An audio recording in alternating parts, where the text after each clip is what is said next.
The situation in Yemen when it comes to food insecurity and malnutrition is a very serious situation. There are many poor, food insecure people in rural areas that definitely need food assistance. The situation is so acute that you need to deploy an emergency operation.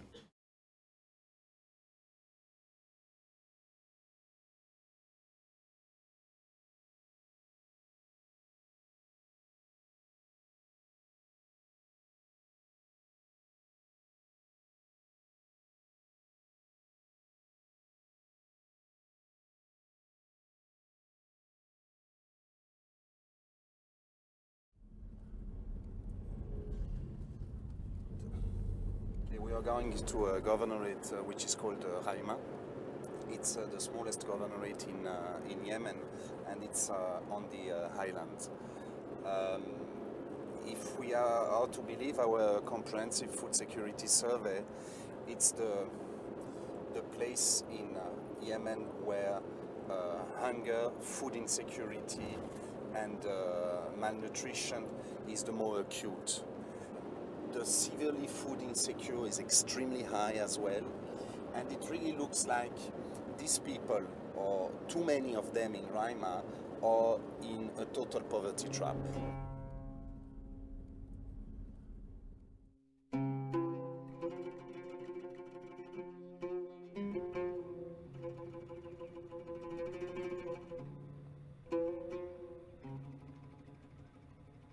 هذه عامة الله، وهذه أصغر يعني شيء في زينب، وهذه مريم، وهذه عمة العليم، وهذه عائشة، وهذا حمادي، وهذا ماجد، وهذا جمال، وهذا علي. طبعا العيال 4 رجال، والنساء هذيلا كم الحين؟ هذيلا 5، والكبار هناك شوفهم 5 اللي هنا 10. وتاريخهم طبعا موجود، حنسجل اللي يخلق نسجل تاريخه على طول هنا، ما في لا شهيد ميلاد ولا يعني الأكبر اللي هي فاطمة، تمام، وبعدها هندي، بعدها زهراء، بعدها نعمة، بعدها سلامة. طبعا هذه منال وحسن، هذه من اللي متوفين.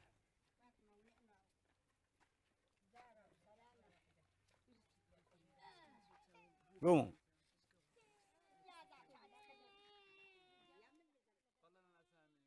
ايوه طبعا هذه زهراء،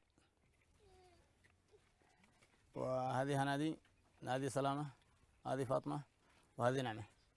هذول ال5 الكبار، وال5 الصغار هذول اللي هم موجودين، شوفهم هذول ال5 يعني، هذول ال10. طبعا العيال ما غيرهم 4. طبعا هذول زوجاتي الثنتين، هذول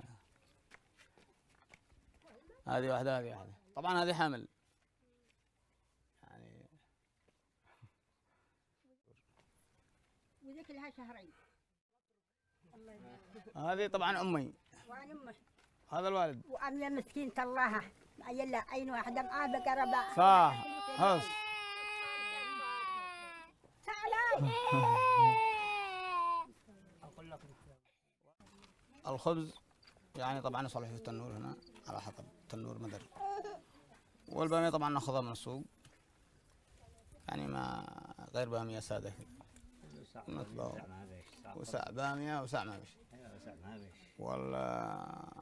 والخبز يعني زي ما انت شايف يعني كذا الصبح، يعني اللي هي فطور الآن، وجبة الفطور، وجبة الغداء، وجبة العشاء، يعني نفس الوجبة.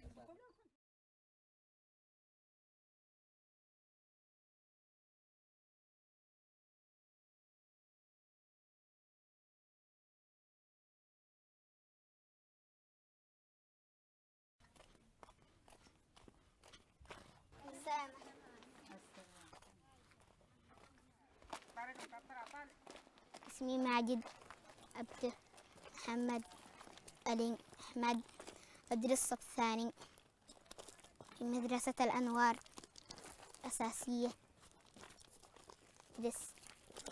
أدرس أكتب وأقرأ نتعلم.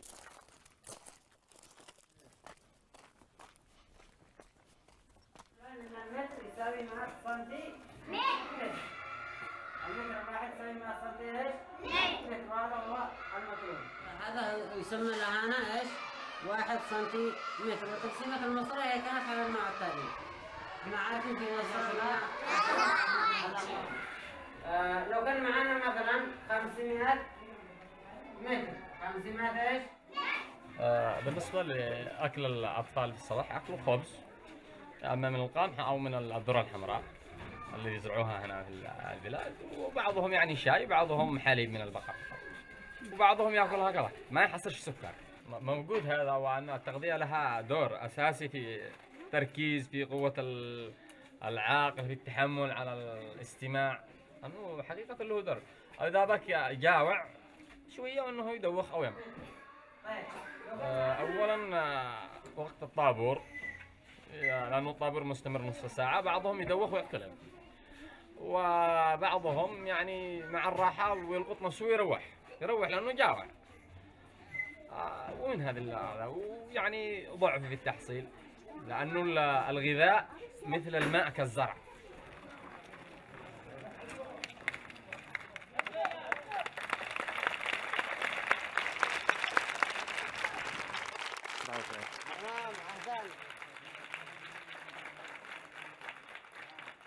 As you know, Yemen is a place where gender inequality is the highest in the world, and it starts with education, of course.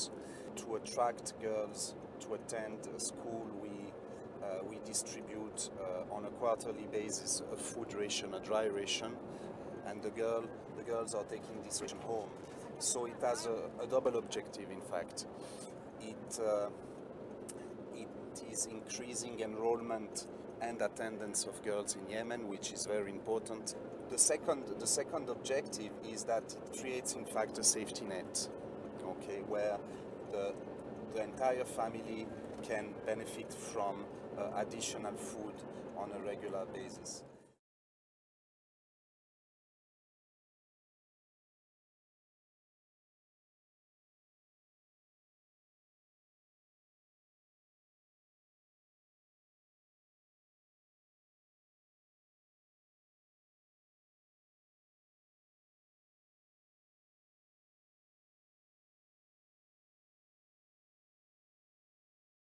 Our difficulty with that project is the funding.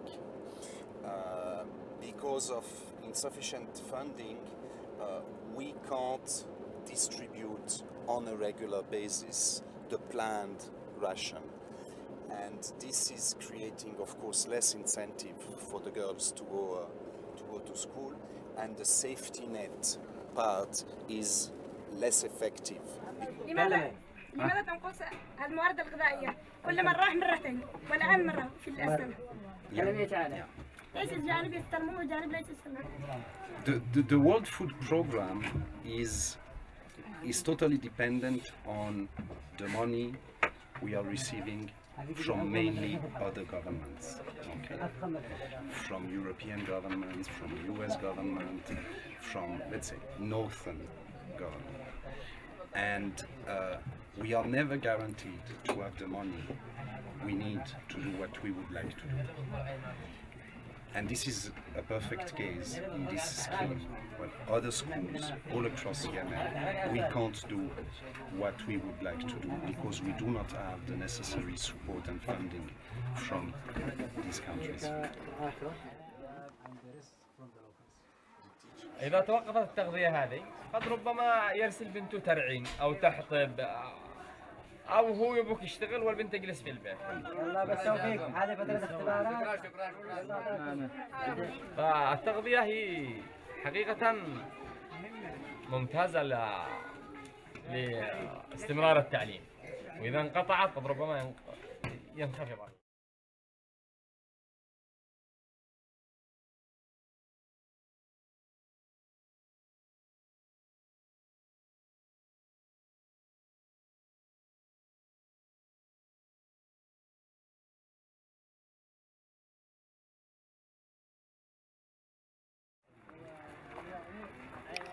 يستفيد منها ناس فقراء احتمال، يعني احنا فقراء، ناس فقراء نفرح بالكيس فرحة كبيرة، لأنه قاعد عندنا غلا وكذا، يعني نوقع لها كيس فرحنا به. أزمة. أيوه أزمة يعني. يا اخي فرهم صرفوا لها بعض البر وبعض ماشي، وانا اسحبكم قلنا بدل ما اذا خليهم يصيروا يشتغلوا بالبيت احسن ما يجلسوا بلا بر ولا حاجه. انا انسان مسكين والله فقير ولا معي اي حاجه، سحبناهم اذا في بر رديناهم.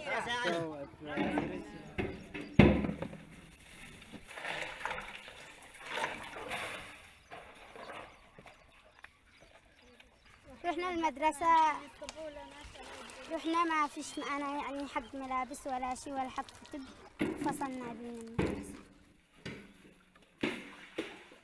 اليوم رحنا الديمان ورجعنا نروح نشتغل بالبيت، أشغال يعني غسل طاوات، خبزان، نقرب. نحب ندرس بالمدرسة. ملابس بالبيت.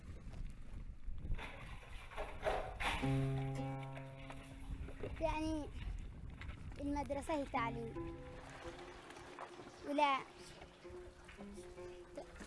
تبين طلع دكاترة، بس ما من دون مدرسة ما تطلعش واحد كذا من دون الدراسة. ليش ما فرق بين الرجال والمرأة؟ يعني كلهم سوا ما فرق فيهن ولا حاجة. يعني كان صغيرة كان طموحي، يعني درست المدرسة، درسني الوالد الله يرحمه، كان طموحاتي انني اكون دكتورة. يعني بعدين تعلمت في المملكة العربية السعودية، وخرجنا جت الأزمة وخرجنا هنا، جينا هنا يعني عشان نتعلم ما قدرناش يعني نواصل المدرسة نتعلم منها، يعني من كل اللبس، من كل يعني دفاتر، أقلام، حاجات كثيرة ما قدرش الوالد يعني يوفرها لنا. يعني بعدين خلاص قال خلاص اترك المدرسة. أشعر يعني بحزن المدرسة. تشعر بحزن في قلبها، لأن أنا أشعر بندم كثير، يعني نادمة لأنني ما أقدرش أواصل المدرسة. أنا ندمانة لكن إيش أسوي؟ يعني من ضعف الحال ما أقدرش، يعني قدرت أتابعها وأتعلم وأوصل لطموحي الذي نشتيها ما قدرت.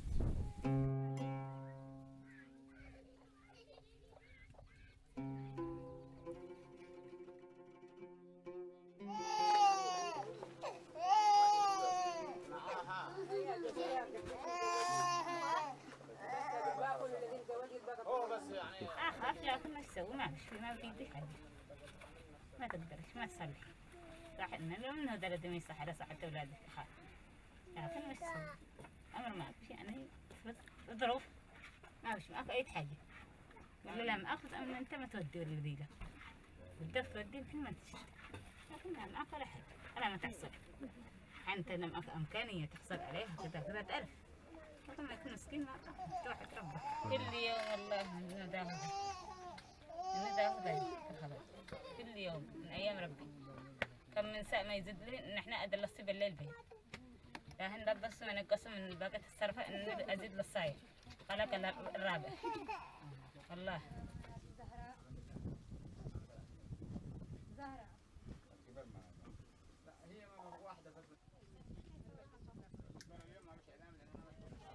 سواء انه مريض او بخير او هذه يعني عيشته احنا، انه مريض كدوه لما يعني يشفيه ربي وكم كلمة على ذي كله عطى عمر الله حصل عليه مات الله يرحمه، هذه عيشته احنا يعني هذا الذي نقدر عليه. ولا من كثر التعب يعني ودها معي واحدة سحبت لها هذيك واحدة معي يعني 3 مرات دم أجيب لها 3 مرات دم، واحدة هذه الثانية هذه سحبت لها مرة من كثر يعني تعب وقلة تغذية وده. وهذه الكبيرة شوف هذه الكبيرة يعني فيهن بين سحبنا لها دم.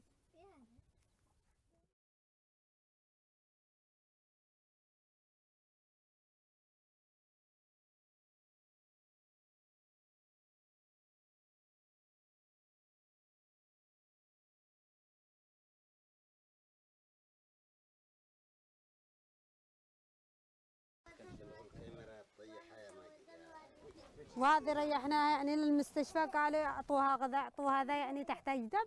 قلنا هذاك الذي موجودنا، يعني نعطيها الذي موجودنا، لنا عند ربي افاده وعد فيها يعني حياه تعيش، ما بش هذا امر الله.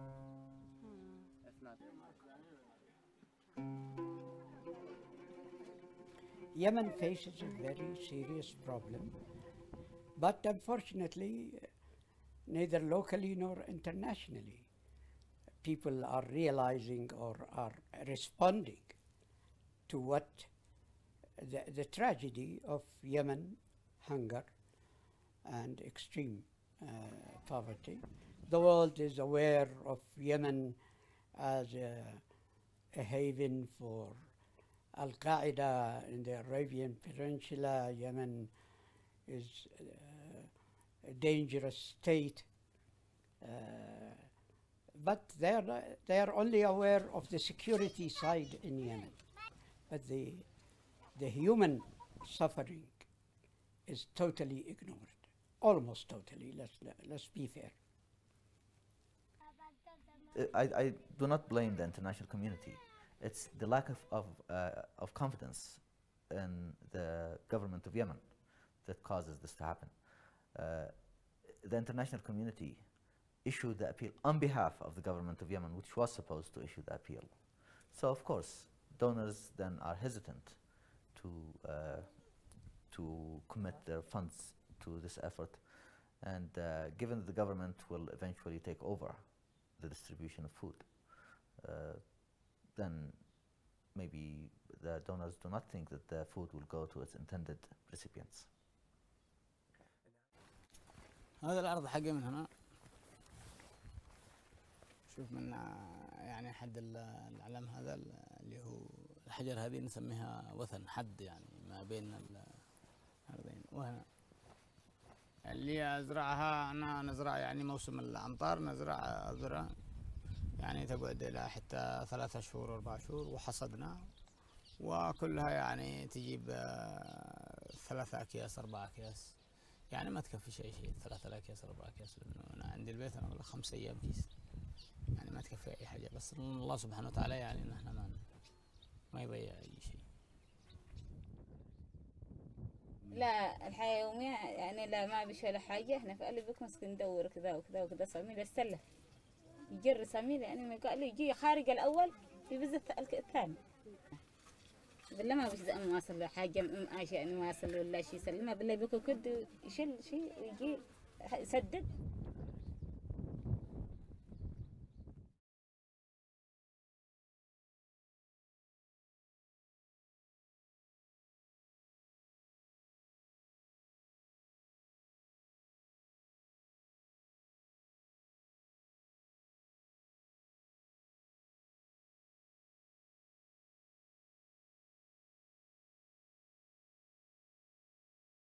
A few years ago, during the international food crisis, a number of Yemenis and internationals tried to persuade the government of Yemen to issue an appeal for food aid.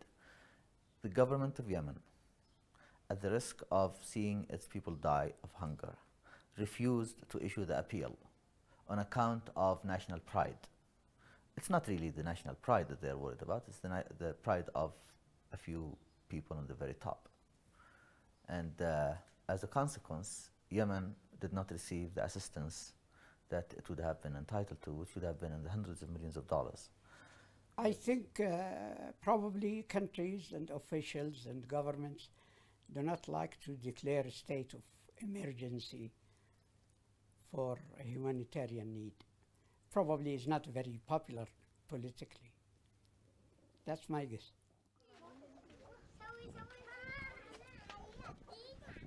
يعني أنا حاملة ل 8 شهور وعندي أطفال، عندي 7 أطفال، 6 بنات ولد واحد.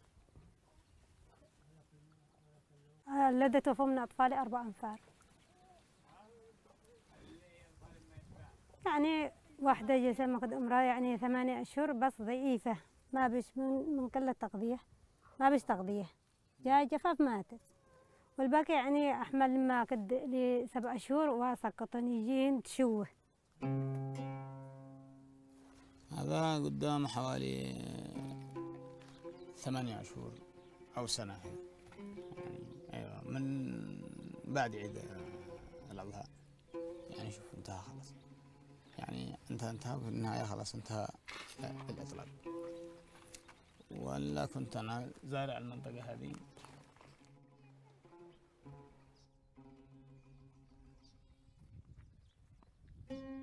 ولكن إذا مثلا الدولة تنظر للمنطقة وتجيب لهم مشاريع مثلا مياه، أقل شيء مشاريع مياه شرب، وقد يمكن يستفيدوا من مشاريع يعني زراعة يعني طبيعي، لأن الشيء هم من الشعب والدولة هي يعني مسؤولة عن الجميع. We don't want the society to panic for a very simple reason. It is something that can be handled by the state. We didn't go to that point where we just declare it as a hunger. I mean, if it comes to the 2.5 million who have been announced by the WFP, mainly WFP, who put that figure to us, although our authorities are still looking at the number, we have some mechanisms by which we can work with WFP through the Social Welfare Fund. That fund is supposed to pinpoint on the poor people, the malnourished, those who are below poverty lines. If there is a need really to tackle that issue, it is the Social Welfare Fund with WFP. From the economic point of view, Yemen is quite capable of feeding its people if distribution of wealth is done properly. The whole thing is a product of maldistribution of wealth. There is a small group of people who are monopolizing the fortune, the wealth of the country, and the rest of the country goes hungry. The problem is now there are people who get hundreds of millions of dollars each year from the national budget, while others, while millions are getting nothing. If we distribute our resources properly, we will not have starvation. We'll still be poor, but we will not be in a state of chronic hunger. يعني الموضوع لأنه احنا تعبنا في مجرد حوالي 8 شهور أو 7 شهور كذا عندما جف الماء. إذا مثلا استمر سنة سنتين قد يمكن نحن نترك المنطقة كاملة ونهاجر. يعني كيف تعيش في منطقة بدون ماء بدون أي شيء؟ قد يمكن إنك تترك أرضك وكل شيء وتهاجر إلى منطقة يعني تعيش فيها. The destabilizing role of hunger should not be underestimated. Our point of view is that with humanitarian operations, you are buying stability at a pretty cheap price. It is of high concern because when people don't have food, they have 3 options. The first one is to revolt, the second is to migrate, and the third is to starve. We are afraid that the lack of support for WFP operations will further complicate the situation in Yemen and the many challenges that Yemen is facing.